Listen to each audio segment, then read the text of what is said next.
وہی ہاتھ اس کے سامنے پھیلاتے اس نے غصہ دباتے کہا۔ سبیل نے ناسمجھی سے اس کی پہلی ہتھیلی کو دیکھا۔ اب تو تنگ بھی اسے نہیں کیا تھا، کل کا سارا دن، آج بھی تقریباً، پھر یہ غصہ کس بات کا؟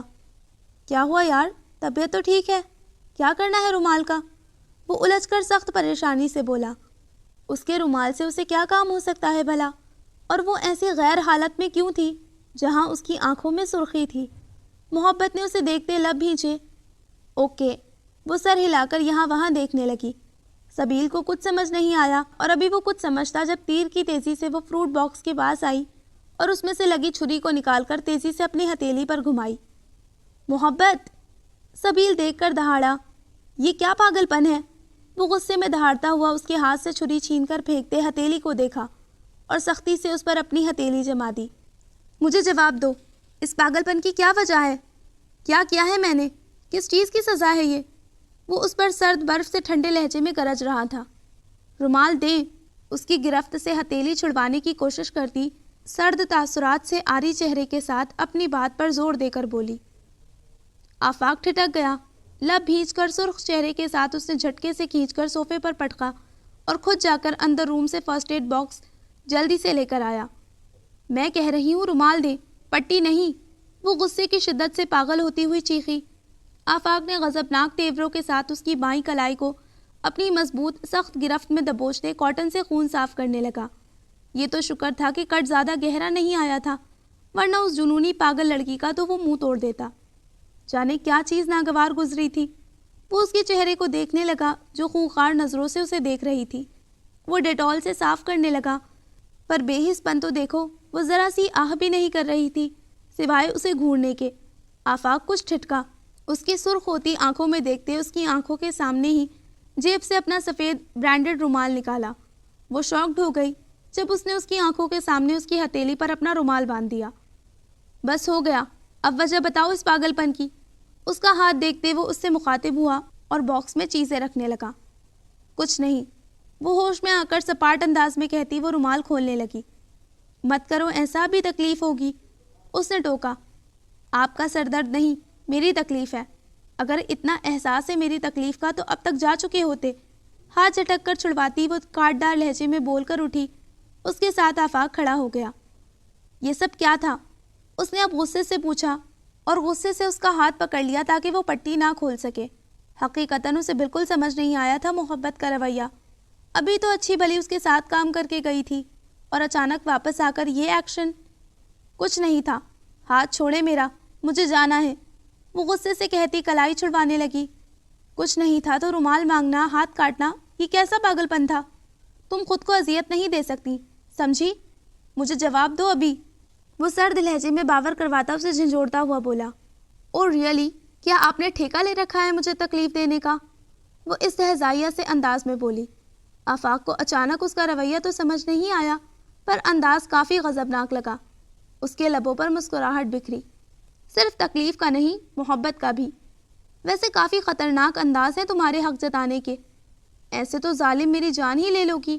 اچانک ہی جھٹکا دے کر اسے اپنی طرف کھینچتے اس کی کلائی کمر پر پیچھے لگاتے سرگوشی سے بولا۔ محبت کے تو اس اچانک افتاد پر حواس جنجلا اٹھے۔ دور رہیں آپ، وہ غیظ و غضب میں چیخی اور اپنی کلائی چھڑوانے لگی کہ اس نے سارے فاصلے مٹائے۔ وجہ بتاؤ مجھے اس سب کی، ورنہ میں تم سے بڑا سائیکو انسان ہوں۔ ابھی اسی چھری سے میں اپنا سینہ چیر کر وہاں محبت لکھ دوں گا جہاں تمہاری پٹی بھی کام نہیں آئے گی، وہ جتا کر بولا، نہ صرف چھری کو بھی اپنی نظر کے فوکس میں لیا۔ محبت اس کے سینے پر سر ٹکائے خوفزدہ کھڑی ہو گئی۔ اس نے یوں ہی سختی سے دبوچا تھا کہ وہ فاصلہ بھی نہ بنا پائی، پر اس کے بتانے سے پہلے سبیل کے دماغ میں دھماکہ سا ہوا۔ کہیں یہ جیلسی تو نہیں؟ وہ جو صبح میں نے عمیرہ کے ہاتھ پر رومال باندھا، کہا لگاتے اس نے خوشگوار شوقڈ کے عالم میں پوچھا۔ شٹ اپ، نفرت ہے یہ میری، وہ اختلاف سے دہاڑتی بولی۔ نفرت ہے بے تحاشا کہ میں نہیں چاہتی کہ آپ کا برا سایہ میرے آس پاس والے لوگوں پر بھی پڑے۔ سبیل اس کے لہجے میں بے تحاشا حقارت اور نفرت محسوس کرتا اسے خود سے دور کر گیا۔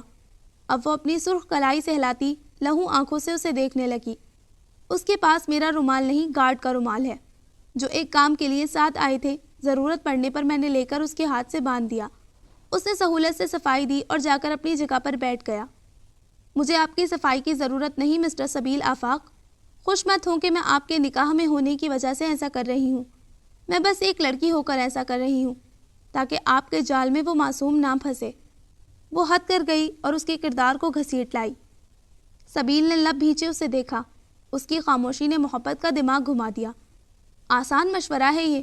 آفس بند کر کے یہاں ایک رومال کا شاپ بنا لیں اور ایسی معصوم لڑکیاں جن کے ہاتھ پاؤں منہ کٹ جائیں ان کی آپ مرہم پٹی کر کے نیکیاں کمائیں. کیوں؟ وہ طنزیہ پھنکاری. آئیڈیا اچھا ہے. مستقبل میں ضرور سوچوں گا اگر تم ہاتھ نہ آئیں تو. وہ سر ہلاتا جواباً سنجیدگی سے بولا. محبت کے سامنے تارے گھوم گئے. آپ کو کیا لگتا ہے میں آپ کے ہاتھ آ جاؤں گی؟ ہرگز نہیں. شکر ہے وقت پر آپ کا یہ مکروہ چہرہ تو سامنے آ گیا. اور آئندہ خبردار میرے گھر میں قدم رکھا. وہ کہتی آپے سے باہر ہوتی وارن کر کے وہاں سے ٹھا کے ساتھ دروازہ بند کرتی. اس کی سنے بغیر چلی گئی. اب تو میں نے کچھ نہیں کیا یار. گھر میں تو تمہارے اچھے بھی آنے دیں گے مسز. اس کی بھوک پیاس مر چکی تھی. وہ اس کے رویے پر غور و فکر کرتا ہوا اپنی چیئر پر جا کر بیٹھ گیا. عمیرہ. اپنی کلین شیف پر ہاتھ پھیرتے ہوئے اس نے نام بڑبڑایا. کیسی لگے گی میرے ساتھ؟ اس نے خود سے سوال کیا پر مزہ نہیں آیا جو اس کے ساتھ خود کو جوڑ کر آتا تھا. میں بھی دیو ہوں. بھاگنا ہے جتنا بھاگ لو. چھوڑنا تو میں نے بھی تمہیں نہیں ہے شعلہ بیگم. ٹیبل پر پڑے خون کی بوند انگلی پر سمیٹ کر لبوں سے لگاتے وہاں رکھی چھری کی نوک گھماتا ہوا بولا. اور کچھ دیر بعد خود کو ریلیکس کر کے جا کر ہاتھ اور چھری واش کر کے آیا. فرسٹ ایڈ باکس بھی اپنی جگہ پر رکھ کر جا کر چیئر پر بیٹھ گیا. دفتن ڈور ناک ہوا. یس کم ان. سر محبت جا چکی ہے. نینا اجازت ملنے پر شرمندہ ہچکچائے ہوئے انداز میں اندر داخل ہوئی اور مؤدب ہو کر بولی. سبیل نے آواز پر چونک کر دیکھا اور ان ڈارک براؤن آنکھوں کو خود پر پا کر وہ روح تک لرز گئی. جانے اب کیا سزا دے گا. محبت تو کہہ رہی تھی اس نے کچھ نہیں سنا پر اس کے تاثرات. اوکے. وہ چونکا, سر ہلا کر سیدھا ہوا اور چھری کو ٹیبل کے دراز میں رکھتے اسے چیئر پر بیٹھنے کا اشارہ دیا. آئیں مجھے آپ سے کچھ بات کرنی ہے. آپ اس کی دوست ہیں نا؟ اس کے سنجیدہ سے کہنے پر وہ گڑبڑا کر پہلے نفی میں سر ہلانے لگی. پھر یاد آیا محبت تو اس کی سچ میں دوست ہے. جی سر وہ میری دوست ہے بلکہ بیسٹ فرینڈ ہے. اس نے بوکھلا کر کہا اور چلتی چیئر کے پاس آ گئی. اس کا جواب سنتے وہ اسبات میں سر ہلا کر اسے ریلیکس ہونے کا انتظار کرنے لگا تاکہ اچھے سے بات شروع کر سکے. اس نے عمیرہ کے ہاتھ میں بندھا رومال دیکھا تھا. اسے کس نے بتایا کہ میں نے باندھا ہے؟ اس کے پہلے سوال نے ہی نینا کی رنگت اڑا دی. کچھ نہیں کہہ رہا, صرف جواب چاہیے. آپ گھبرائیں مت, کچھ ڈسکس کرنا ہے. اس نے نرمی کا احساس دلایا. نینا کے دل کو کچھ چبھا. ہائے کمینی محبت, کیسے بندے کو ٹھکرا رہی ہے. وہ سوچ رہی تھی کاش سر آپ محبت کے شوہر نہ ہوتے تو اس دوست کو میں بتاتی اس کی قدر. پر خیر سے دونوں بک تھے. اب تو سوچنا حرام تھا. لہٰذا اچھا رشتہ قائم کر لے. جی سر, میرا مطلب بھائی, باس. وہ بوکھلا گئی. آفاق نے گہرا سانس بھرتے اس کے سامنے پانی کا گلاس رکھا. بغیر جھجک کے وہ دھک دھک کرتے دل کے ساتھ گلاس ہونٹوں سے لگا گئی. سر محبت میری بہت اچھی دوست ہے. دل کی بہت پیاری ہے. پلیز اسے غلط مت سمجھیے گا. آپ کو تو معلوم ہے اس نے لائف میں کتنا کچھ فیس کیا ہے. اگر اس کی جگہ میں ہوتی تو شاید ابھی تک زندہ بھی نہ ہوتی. وہ کہتی کہتی رو پڑی. آفاق لب بھینچے اس کے جھکے سر کو دیکھنے لگا. کیا آپ نہیں چاہتی کہ وہ خوش رہے؟ اس نے الٹا سوال کیا. وہ نہیں چاہتی, نینا نے منہ بسورتے ہوئے کہا. آپ کیا چاہتی ہیں وہ بتائیں. اس نے اس کے جواب کی نفی کرتے پھر سوال دہرایا. میں تو اسے خوش دیکھنا چاہتی ہوں. سوچ لیں, اس نے وارن کیا. اس میں سوچنا کیا ہے؟ سر ہر دوست چاہتی ہے کہ اس کی دوست خوش رہے. اس طرح میں بھی چاہتی ہوں کہ اللہ پاک میری دوست کا دامن خوشیوں سے بھر دے. وہ مضبوط لہجے میں بولی. آفاق بھی مسکرا دیا. ماضی. ارسلان صاحب کی منت سماجت کے بعد بالآخر وہ راضی ہو گئی تھی تو انہوں نے مزید ذرا سی بھی تاخیر کیے بغیر کہ کہیں لوگ بہانے سے پھر اسے نہ توڑ دیں سارے معاملات طے کر دیے. تاریخ رکھی گئی, شاپنگ وقت پر کی گئی, تیاریاں بھی ہوئیں, گھر کو بھی سجایا گیا اور اس سب میں ارشمان پیش تھا. اپنوں کے چھاؤں سائے میں اس نے ایک بار پھر اپنے باپ کے کندھے سے لگتے خوف کے حصار میں جب خود کو اس کے نام لکھا تھا. وہ رسم نکاح کی ایک خوبصورت رات تھی جس رات دو روح, دو دل, ایک قلب ہو جاتے ہیں. وجود تو دو ہوتے ہیں پر قلب و روح ایک ہو جاتے ہیں.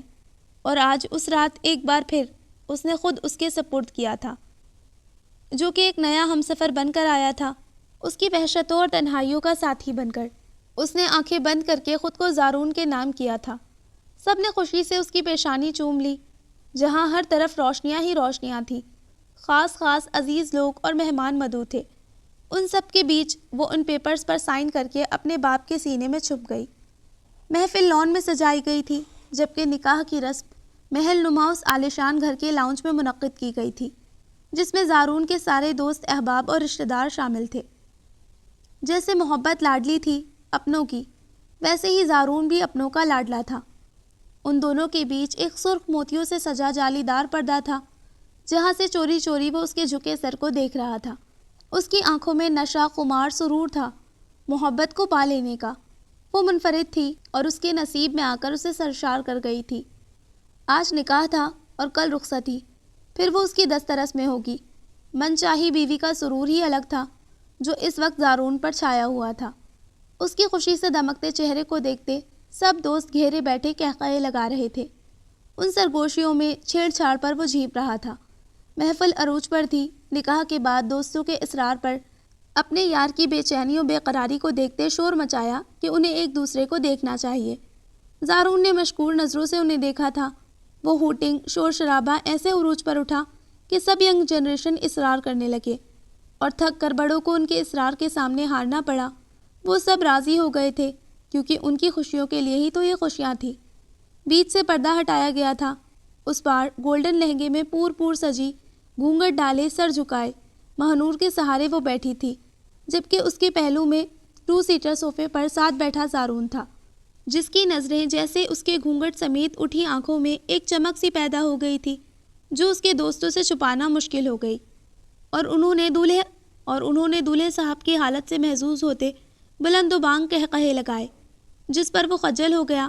ایسے میں واحد ساتھ بیٹھا سنجیدہ سا وہ شخص اسے حوصلہ دے رہا تھا، حالانکہ وہ اپنی اہم میٹنگ کینسل کر کے یہاں بیٹھا تھا، جبکہ اسے ہونا اس وقت سنگاپور میں چاہیے تھا۔ مہنور نے شرارت سے زہرون کو دیکھتے شرم و حیا سے پور پور کانپتی، لرزتی ہوئی دلہن بنی بیٹھی محبت کے سامنے ذرا سا گھونگھٹ اٹھایا۔ دیکھو سامنے، کان کے پاس سے مہنور کی سرگوشی ہوئی۔ وہ بوکھلا کر نفی کرنے لگی تھی، پر جانے کیسے بے ساختہ سی لرزتی بھاری بوجھ تلے جھکے آرزو پر گری پلکوں کو بمشکل اٹھایا۔ اس کی سجی سوری آنکھیں سیدھا ہی ان ڈارک براؤن چاکلیٹی آنکھوں سے جا ٹکرائیں۔ ایک پل کے لیے وہ ساکت ہو گئی، کیونکہ دولہے کے پاس بیٹھا وہ وجود بھی اسے ہی دیکھ رہا تھا، جس کی سرسری سی نظریں جانے کیوں ساکت ہو گئی تھیں اس پر۔ محبت کا دل دھڑ دھڑ کرنے لگا۔ اس نے بوکھلاتے ہوئے نظریں ان چاکلیٹی کلر کی آنکھوں سے چرا کر زارون کی سیاہ آنکھوں میں دیکھا، جہاں شوق و شریر مسروریت کا جہان آباد تھا۔ جانے پر ان آنکھوں میں کیا تھا جن میں اس نے دیکھا تھا وہ؟ اس کا پور پور لرز اٹھا۔ وہ آنکھیں ہی ایسی تھی کہ محبت کے حواس جھنجھلا اٹھے۔ ایک سرسری نظر دیکھنا اور پھر چونک جانا، مبہوت ہونا۔ اس کے ذہن کے پردے پر سیکنڈوں کا حادثہ سلو موشن پر چلتا گھنٹوں تک محیط کر گیا۔ وہ پسینے سے بھیگی ہتھیلیاں آپس میں بھیچے سر جھکا گئی۔ سب نے تعریفوں کے قصیدے پڑھنے شروع کر دیے، پر اسے ان سے کوئی سروکار نہیں تھا۔ وہ ان چاکلیٹی کلر کی آنکھوں کے سحر سے بھی آزاد کر گئی تھی خود کو، کیونکہ وہ زارون کی شرعی جائز ضمانت تھی۔ پرائے مرد کو لمحے کے لیے سوچنا بھی گناہ تھا۔ اس کی آنکھوں کے سامنے گھونگھٹ آ گیا، پر تب تک پاس بیٹھے سبیل آفاق کی نظریں اس پر ٹکی ہوئی تھیں۔ ساکت تھا وہ۔ اس کا من چاہا خوابوں کا ہمراز، سنگ چلنے والا پیکر، رب نے اچانک اس کے سامنے زندہ روبرو کر دیا تھا۔ پر ستم تو دیکھو، تب جب اس پر کسی اور کی مہر ثبت کر دی گئی تھی۔ وہ پاگل نہ ہوتا تو اور کیا کرتا؟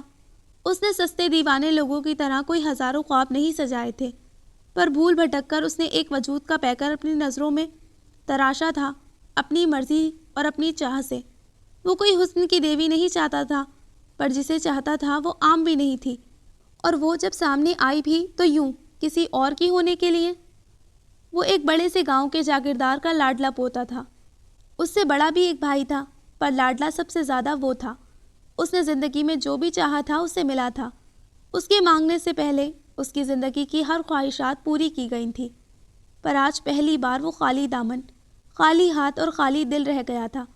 کیونکہ لمحے میں جہاں ان ہراساں نین کٹوروں میں دل ہارا تھا، وہ تو پہلے ہی کسی اور کی امانت تھی، وہ ایسے ہی لوٹ لیا گیا۔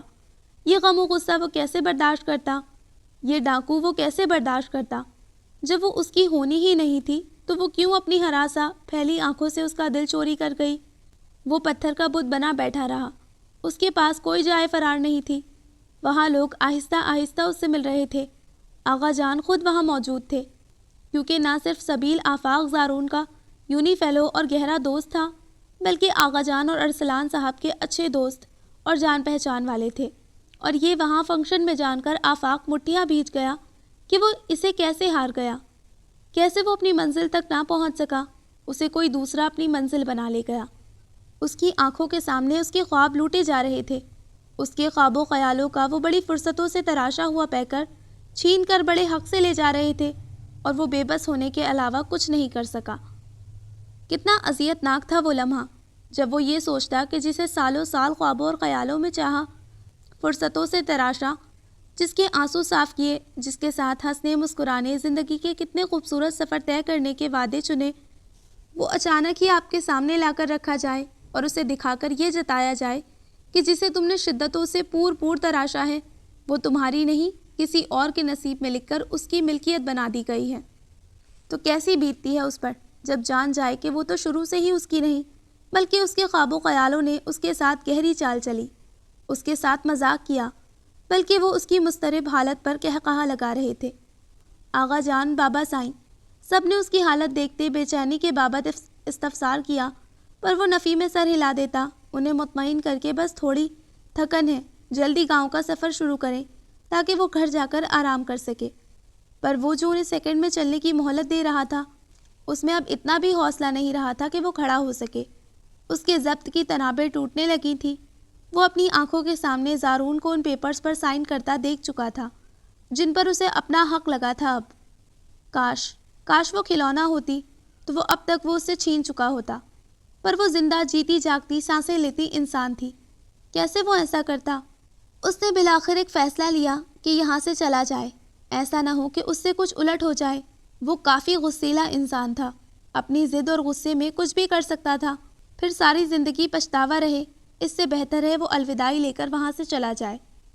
اس نے اپنے دوست کو دل سے دعا دی کہ یہ اس کی قسمت میں تھی، اب اس کا درد قسمت اس کے ساتھ تھا۔ نکاح خیر خیریت سے ہونے، دلہن کی منہ دکھائی کے بعد لان میں خوش و خرو کا سما تھا، جشن اپنے عروج پر تھا۔ زارون اپنے دوستوں کا بھی ایک اچھا دوست تھا، جس کی وجہ سے اس کی شادی میں اس قدر دوستوں کی رونق شامل تھی، پر وہ بیچارہ کیا جانے کہ اس کے اس جشن میں کوئی اپنا دل ہار بیٹھا ہے، یوں کہ اب اس کی طرف شرمندگی سے دیکھ بھی نہیں سکتا تھا۔ سبیل نے آغا جان والوں سے چلنے کا پروگرام پوچھا، پر انہوں نے کچھ وقت رکنے کا کہا۔ وہ تیار نہیں تھا رکنے کے لیے، نتیجتاً خود ہی جانے کے لیے اجازت لی، ارسلان صاحب سے انہیں مبارکباد دے کر، خود دوستوں کے کندھوں پر جھومتے قہقہے لگاتے زارون سے شور شرابے اور دھماکوں میں اشاروں سے اجازت طلب کی۔ وہ راضی تو نہیں ہوا تھا، پر اس نے اپنی طبیعت کا اشارہ دیا، جسے سن کر وہ منہ بنا کر شکوہ کناں نظروں سے دیکھنے لگا۔ پر وہ مجبور تھا، صبح پھر سے ملنے کا وعدہ کرتے جانے لگا تھا کہ اچانک سامنے آتے ویٹر کے ساتھ وہ بری طرح ٹکرا گیا کہ اس ویٹر کے ہاتھ میں موجود مشروب کی ٹرے سیدھا سبیل آفاق پر جا گری۔ نتیجتاً اس کے کپڑے پورے بھیگ گئے تھے، بلکہ ہر جگہ مشروب کے گہرے دھبے آ چکے تھے۔ مضبوط شانوں پر سیاہ شال اوڑھے، سفید سندھی کلف لگے، گھیر دار شلوار سفید ہی قمیض میں ملبوس تھا، داغ گہرے صاف نظر آ رہے تھے۔ سارے لوگ دوستوں کے کندھوں پر بیٹھے زارون کی طرف متوجہ قہقہہ لگا رہے تھے، جبکہ ارسلان صاحب اور آغا جان کی نظریں فوراً سبیل آفاق کی طرف اٹھی تھی۔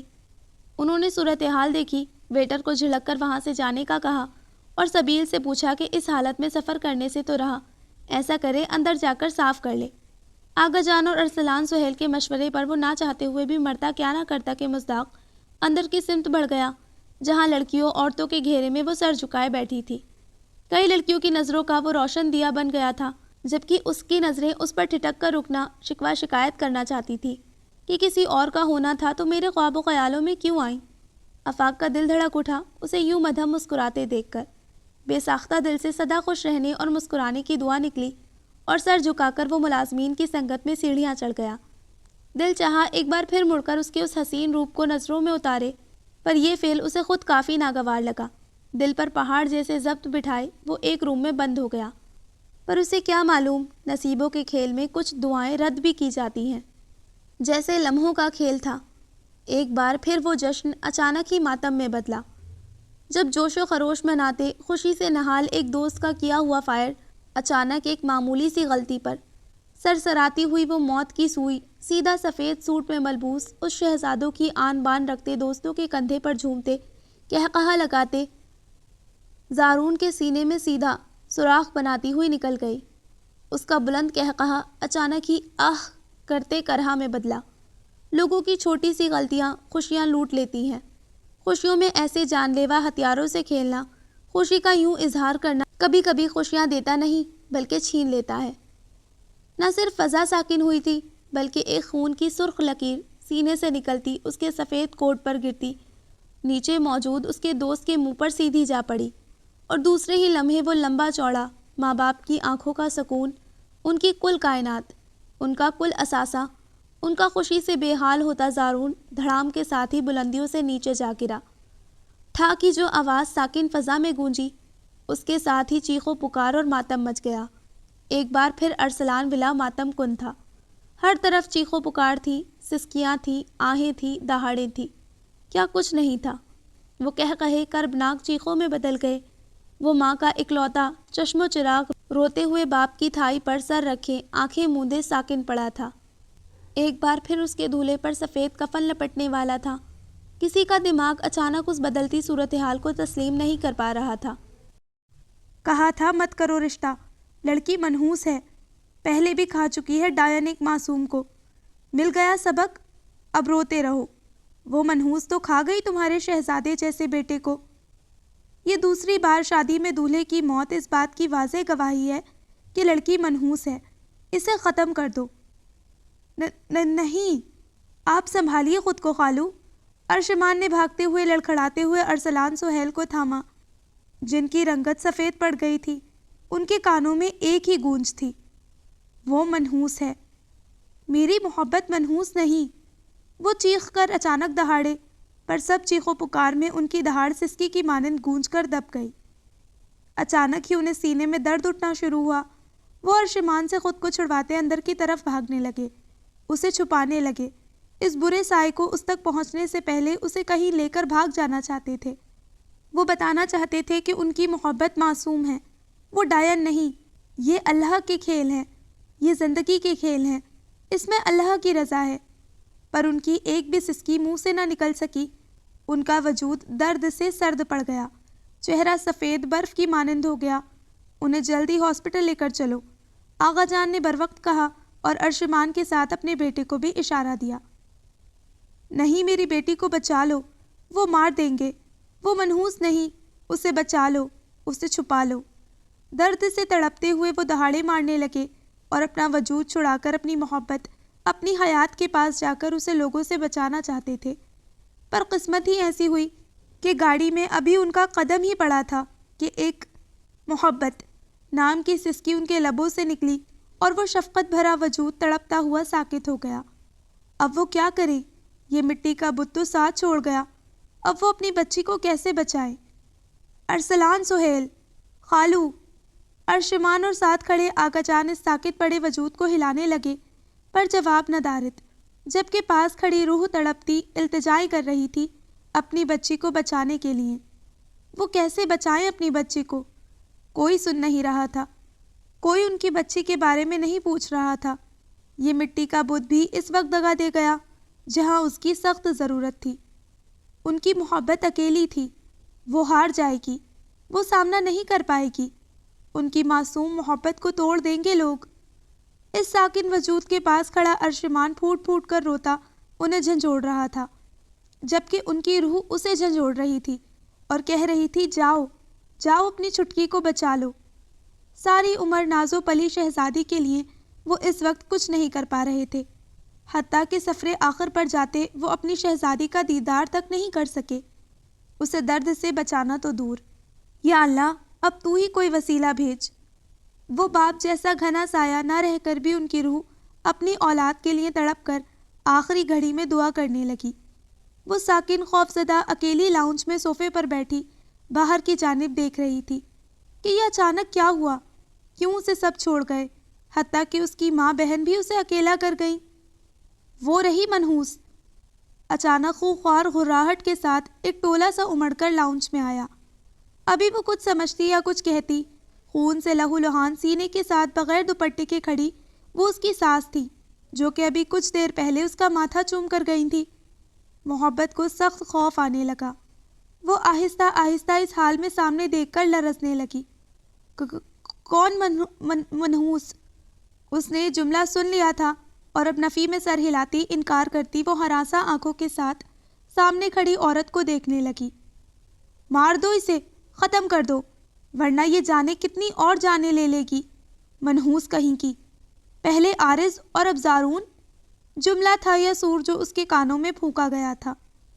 عارض اور زارون کا کیا تعلق؟ اس کے لب پھڑپڑائے۔ منحوس کھا گئی تو ڈائن میرے بیٹے کو، کھا گئی تو چڑیل میرے اکلوتے بیٹے کو۔ اچانک وہ عورت چیخی اور اس پر جھپٹی۔ صرف وہ نہیں، ان کے ساتھ دوسری عورتیں بھی اس سجی سوری خوفزدہ دلہن پر جھپٹ پڑی اور صوفے پر بیٹھی محبت کو اچانک لاتوں کے بیچ پھینک کر وہ اس کے وجود سے وہ سہاگ کا سرخ دوپٹہ نوچتے ہوئے لاتیں اس کے پیٹ اور سینے پر مار رہی تھی، جبکہ اس کی دل دہلا دینے والی چیخیں لاؤنج میں گونج رہی تھیں۔ مار دو اسے! وہ عورتیں ایک ساتھ چیخ بھی رہی تھیں اور اسے لاتوں پنجوں سے مارتی، اس کے بال نوچتی، اس کے منہ پر پنجہ مار کر اس کا منہ نوچنے لگی۔ اس دلہن کی کربناک چیخیں، دہاڑیں، پکاریں، ان کی لاتیں مکوں میں دب کر رہ گئیں۔ وہ لہو لہان ہوتی حال سے بے حال ہو گئی۔ زمین پر رہنے والے ان مٹی کے بتوں کا بھی عجب انصاف تھا۔ اچھا کرے تو رب، برا کرے تو ذمہ دار انسان۔ یہ کیوں نہیں سمجھتے؟ اچھا برا کرنے والا وہ واحد مالک بے نیاز بادشاہ ہے۔ وہی ہے جو نصیب سنوارتا اور بگاڑتا ہے۔ اس کے علاوہ کسی ذی روح میں یہ طاقت نہیں، تو پھر کیوں انسان ہو کر بھی کسی کو منحوس، کسی کو سبز قدم ٹھہرایا جاتا ہے؟ اس معصوم سے وجود کو اس کے جانے کس گناہ کی سزا دے رہے تھے جو اس نے کیا بھی نہیں تھا؟ وہ تو ابھی یہ بھی نہیں جان پائی تھی کہ اچانک ہوا کیا ہے زارون کے ساتھ۔ چھوڑ دو میری بیٹی کو، دور ہٹو میری بیٹی سے۔ لاؤنج سے آتی محبت کی کربناک دہاڑوں اور چیخوں پر بھاگ کر آتی مہنور اور نویرہ بیگم اس ٹولے کے بیچ لاتوں مکوں میں پڑی اپنی نازک سی آپ گینے جیسی بیٹی کو دیکھتی دہاڑے مارتی انہیں ہٹانے لگی، پر وہ ناکام ہو گئی۔ انہیں بری طرح پیچھے دھکا دیا گیا۔ ان کی بیٹی کو نوچا جا رہا تھا۔ وہ خوفزدہ اپنی بیٹی کو ان کی درندگی، سفاکیت کی دیکھتی چیخیں مارنے لگی، پاگل ہو رہی تھی۔ کہاں تھے ارسلان صاحب؟ اپنی شہزادی کو کیوں نہیں چھپا رہے؟ کوئی پاس نہیں آ رہا تھا، کوئی بچانے والا نہیں تھا جو اسے بچا سکے، جو ان کی محبت کو زندہ بچا کر دے۔ جبکہ ان کے بیچ اس معصوم کی اپنے باپ کو پکارتی، ماں کو پکارتی چیخیں عرش الہی پر جا پہنچی۔ لوگ اپنے اصولوں کے مالک تھے، لوگ انصاف کر رہے تھے، منحوس کو ختم کر رہے تھے، جو کہ ایک ثواب کا کام تھا ان کی نظر میں۔ مہنور نویرہ بیگم جان توڑ کوششوں سے اپنی بچی کو بچانے کی جدوجہد میں تھی، پر ناکام ہوتے ہوئے خود کو دیکھ کر وہ سمجھ گئی آج وہ نہیں بچے گی۔ مہنور پاگل ہوتی انہیں نوچنے لگی۔ رکو! ببھرے شیر کی غراہٹ کے ساتھ ہی دوسرے پل وہ بھاری قدموں سے بھاگتا ہوا ان تک پہنچا اور بازو ہاتھ سے پکڑتے انہیں پیچھے دھکیلنے والا کوئی اور نہیں، سبیل آفاق تھا، جو اس کوہرام پر بھاگتا روم سے نکلا تھا، پر نیچے کا منظر دیکھ کر وہ سر سے پاؤں تک ہل گیا تھا۔ اس کے قدموں تلے زمین کھسک گئی تھی۔ اسٹیج پر جہاں وہ مسکراتی کچھ دیر پہلے شرمائی بیٹھی تھی، اب منحوس کی چیخوں سے ان کی بے رحم لاتوں میں تھی۔ چھوڑ دو اسے، دور رہو تم لڑکے، تم کچھ نہیں جانتی، منحوس ہے یہ، کھا جائے گی سب کو۔ خبردار، کوئی اس کی طرف بڑھا تو گردن توڑ دوں گا میں اس کی۔ اچانک وہ حلق کے بل گرایا کہ سب کی روح تک کانپ گئی۔ تم مجھے نہیں روک سکتے، میرا بیٹا کھا گئی ہے یہ چڑیل، میں آج اسے ختم کر کے دم لوں گی، نہیں تو میرا بیٹا واپس کرے، اسے بولو۔ زارون کی ماں سبیل کے سامنے آتی غرائی۔ وہ ٹھٹکا، شاکڈ ہو گیا۔ زارون؟ ایک صدمہ، ایک جھٹکا اس کے اعصاب پر پڑا۔ وہ سن ہو گیا، خاموش یک ٹک انہیں دیکھنے لگا۔ ہاں زارون، تمہارے دوست کو یہ منحوس ڈائن اپنے جال میں پھنسا کر کھا گئی۔ وہ دہاڑتی روتی جان لیوا ارادوں سے محبت کے وجود کی سمت بڑھی کہ ایک بار پھر وہ ان کے سامنے دیوار کی طرح آ گیا۔ کیا یہ میری وجہ سے ہوا؟ ایک خوفناک ہولاتی ہوئی سوچ اس کے دماغ میں آئی۔ کیا ان کی خوشیوں کو میری نظر کھا گئی؟ پر میں نے تو انہیں دعا دی تھی۔ زارون کی موت کیسے ہو سکتی ہے؟ ابھی تو اس کا نکاح ہوا ہے۔ اس کا دماغ کچھ بھی قبولنے کے لیے تیار نہیں تھا۔ وہ بت بن گیا۔ مہنور کو جو اس مضبوط سہارے کو اپنی بہن کے سامنے دیوار کی طرح کھڑا دیکھتی حوصلہ ہمت ملی تھی، پر یک بیک اب اسے ساکن اور ان عورتوں کو محبت کے نیم مردہ وجود کی طرف بڑھتے دیکھ کر وہ حلق کے بل چیخ اٹھی۔ چھوڑو اسے، نہیں ہے وہ منحوس۔ پاپا، مان۔ وہ اپنی بہن کی حالت سے دہاڑے مارتی اپنی باپ کو بلانے لگی کہ وہ اسے بچا سکے۔ نویرہ بیگم اپنی بیٹی کے پھٹے لباس میں لہو لہان وجود، نوچے بال، ٹوٹی چوڑیاں، بکھرے زیور دیکھتی وہیں گر گئیں۔ کیا ان کی بیٹی سچ میں منحوس تھی؟ کیا خدا ہے یہ؟ ایک دم وہ شیر کی غراہٹ کی مانند دہاڑا۔ روح لرزاں اٹھی، اس کی سرخ لہو آنکھوں کو دیکھتی۔ خدا نہیں، منحوس ہے۔ زارون کی ماں اس سے زیادہ تیز آواز میں غرانے لگی۔ ثابت کریں، کہاں لکھا ہے؟ کس نے کہا ہے وہ منحوس ہے؟ کیا رب کسی کو مارنے کی طاقت نہیں رکھتا؟ کیا اس نے آج تک ایک گھر سے 2 لاشیں نہیں اٹھائیں؟ کیا کبھی اس نے 2 لوگ نہیں مارے؟ کس میں؟ کہاں لکھا ہے قرآن میں کہ شادی کی رات دلہن کا شوہر مرنے پر وہ قاتل یا منحوس ہوگی؟ دکھائے مجھے وہ سورہ کی آیت جہاں رب کا فرمان ہے۔ کہاں اس نے انسان کو مارنے کی اجازت دی ہے؟ کہاں اس نے منحوس کا پیغام دیا ہے؟ بتائیں وہ حدیث مبارک جس میں انہوں نے عورت کو منحوس کہا ہے۔ وہ آپے سے باہر اس جہالت پر گرج رہا تھا۔ وہ انجان ہو کر اس کے سامنے دیوار بن کر کھڑا، کوئی اور نہیں، اسے بچانے والا سبیل آفاق تھا، جسے تو شاید وہ جانتی تک نہیں تھی، نہ ہی اس کے سوچ و گمان میں ہوگا کہ اسے نوچنے، تکلیف، موت سے بچانے والا وہ رب کی رضا سے آیا سبیل آفاق تھا، جس کے کانوں میں شاید اس کے باپ کی سسکیاں پہنچ گئی تھیں کہ دیر سے ہی صحیح وہ پہنچ گیا ان کی محبت کو بچانے کے لیے۔ ابھی میں مر گیا تو کیا اس کی وجہ آپ کی منحوسیت ہوگی؟ اگر یہی بیٹا آپ کی آغوش میں مرتا تو آپ کی منحوسیت ہوتی، یہی بیٹا کسی کار ایکسیڈنٹ میں مرتا تو اس میں بھی لوگوں کی منحوسیت ہوتی۔ رب کی رضا کہیں نہیں، اس کا لکھا نصیب کہیں نہیں۔ زور آج کل انسان ہے، نعوذ باللہ رب نہیں۔ اگر تمہاری بیٹی کی نصیب میں موت اس طرح لکھی تھی تو کیا اس میں نصیب لکھنے والے کی مرضی نہیں، بلکہ اس کی وجہ یہ دلہن ہے؟ یہ رب کو کہہ کر آئی تھی اس کے نکاح میں اس کے منکوح کو مار دے۔ ابھی تو سب کی وجہ سے یہ مر جائے گی تو کیا تم سب بھی منحوس ہوگے؟ تم سب کو بھی ایسے ہی لاتوں مکوں سے بال خال نوچ کر مارنا چاہیے؟ تف ہے تم جاہلوں کی سوچ پر۔ افسوس ہے سب پر مسلمان ہو کر، قرآن پڑھ کر ابھی بھی سالوں پرانی کافروں کی باتوں پر یقین کرتے آ رہے ہو۔ کافر بھی رسول اللہ صلی اللہ علیہ وسلم کی باتوں پر ایمان لائے، پر تم جاہل لوگ وہی کے وہی رہے۔ یہ لائی تھی ساتھ وہ ہتھیار، اس نے چلائے تھے وہ ہتھیار جو تمہارے بیٹے کی موت کی وجہ بنے۔ اپنی لاپرواہی، اپنے عمل نہیں دیکھے جاتے، پکڑو گے اسے جو کمزور ہے۔ روتی ہوئی مہنور بھی غرا اٹھی۔ سبیل آفاق کی دہاڑیں پورے لاؤنج میں گونجتی وہاں سکتہ پیدا کر گئیں۔ تم نہیں جانتے، یہ پہلے بھی اس طرح دلہن بنی، اسی طرح بیٹھی، اور پھر اس طرح اس لڑکے کو موت ملی۔ زارون کی ماں بیٹے کو کھو جانے کے درد سے چیخی، ثبوت دے مجھے کہ اس نے جا کر مارا، ثبوت لا کر دے کہ آپ کا بیٹا آپ کی وجہ سے نہیں بلکہ اس کی وجہ سے مرا ہے۔ ثبوت لا کر رکھیں اس کی منحوسیت کا کہ یہ عارض کو مار کر آئی تھی۔ وہ اس پر غصے سے غرا کر بولا۔ وہ عورت بوکھلا گئی، خوف سے کہیں وہ انہیں نہ چیر پھاڑ دے۔ دونوں خاندانوں کے موجود تماشائی لوگ انگشت بدندہ تھے، کسی میں ہمت نہیں ہوئی اس کے پیچھے کھڑی محبت کی طرف بڑھنے کی۔ وہ سامنے سرخ چہرے سے کھڑا سبیل آفاق مرنے مارنے تک آ گیا تھا۔ تم ہوتے کون ہو اسے بچانے والے؟ عاشق ہو اس کے؟ کچھ ہاتھ نہیں آیا تو انہوں نے کردار پر حملہ کیا۔ آفاق ششدر رہ گیا، ماحول پر سکتہ طاری ہو گیا۔ کہاں کی بات کہاں پہنچی؟ اسے امید نہیں تھی کہ ایسا کچھ ہوگا۔ ایک مسلمان اگر سچائی اور حق پر بول دے تو وہ یہ سنے، یار نہیں ہوں میں اس کا، پر رب کا ضرور ہوں، مسلمان ضرور ہوں، قرآن پڑھا ہے میں نے، رب کی رضا کو مانتا ہوں، انسان کی منحوسیت کو نہیں۔ اگر یہ منحوس ہے تو آپ بھی تو ماں تھی، آپ کا اچھا سایہ اسے کیوں نہیں بچا سکا؟ آپ دونوں ماں باپ اسے کیوں نہیں بچا سکے؟ رب نہیں، آپ طاقت رکھتے ہیں لوگوں کو مارنے کی، انہیں جج کرنے والے تو بتائیں مجھے، کیوں نہیں بچایا آپ نے اپنے بیٹے کو؟ جان بوجھ کر مارا آپ نے اپنے بیٹے کو؟ جواب دے مجھے۔ اس کے اچانک حملے پر شمشان گھاٹ جیسی خاموشی چھا گئی۔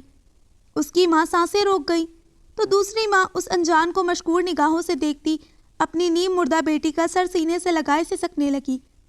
میری بیٹی منحوس نہیں، وہ معصوم ہے، یہ تو رب کی لکھی قسمت ہے، نویرہ بیگم نے ہچکیاں بھرتے انہیں کہا۔ مہنور اس کے زخم چہرے پر روتی پانی کی چھینٹیں مارنے لگی، جبکہ سبیل آفاق کی جو اچانک اس نیم مردہ وجود پر نظریں پڑی، دل جیسے کسی نے چیر کر رکھ دیا۔ وہ پور زخمی ہو چکی تھی، اس کے وجود سے جگہ جگہ کپڑے پھٹ چکے تھے، بلکہ نوچنے کی وجہ سے خون کی بوندیں رس رہی تھیں۔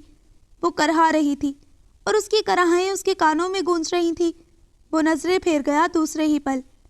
پاس کھڑی سبیل آفاق کی ماں نے آگے بڑھتے اس کے کندھوں سے سیاہ شال اٹھا کر محبت کے وجود پر ڈال دی۔ نویرہ بیگم نے انہیں بھیگی آنکھوں سے دیکھا۔ ہم اللہ اور اس کے رسول صلی اللہ علیہ وسلم پر یقین رکھتے ہیں، ہمیں لوگوں کی باتوں پر نہیں، اس پیارے رب کے لکھے نصیب پر یقین ہے۔ ہم جانتے ہیں اس میں اس معصوم کا کوئی قصور نہیں، نفیسہ بیگم ان عورتوں پر جتاتے ہوئے بولی۔ مہنور اپنی بہن کی حالت پر ہچکیاں بھرنے لگی۔ پتہ نہیں کہاں رہ گئے تھے اس کے پاپا، آ کر دیکھے اللہ نے کس طرح اس کی محبت کو موت سے بچایا ہے۔ سب لوگ جاہل نہیں، اللہ پر، اس کے لکھے پر ایمان رکھنے والے ابھی بھی زندہ ہیں۔ مہنور، اسی لمحے موت سی خاموشی چھائے لاؤنج میں ارشمان داخل ہوتے ہوئے اسے بلانے لگے۔ اس نے تڑپ کر ان کی طرف لہو آنکھوں سے دیکھا۔ کہاں تھے آپ؟ کہاں ہے پاپا؟ کیوں نہیں بچانے آئے وہ اپنی محبت کو؟ وہ یکدم غرا اٹھی تکلیف سے، انہوں نے روتے سر جھکا لیا۔ مہنور کو دھچکا لگا اپنے شوہر کو یوں ہچکیاں بھرتے روتے دیکھ کر۔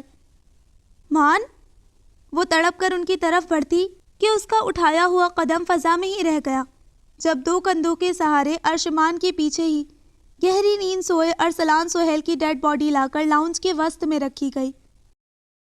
So listeners, this was the end of the عید سنگ محبت ایپیسوڈ نمبر 6۔ انشاءاللہ جلدی ملتے ہیں ایپیسوڈ نمبر 7 کے ساتھ، تب تک اپنا خیال رکھیے، دعاؤں میں یاد رکھیے۔ اللہ حافظ۔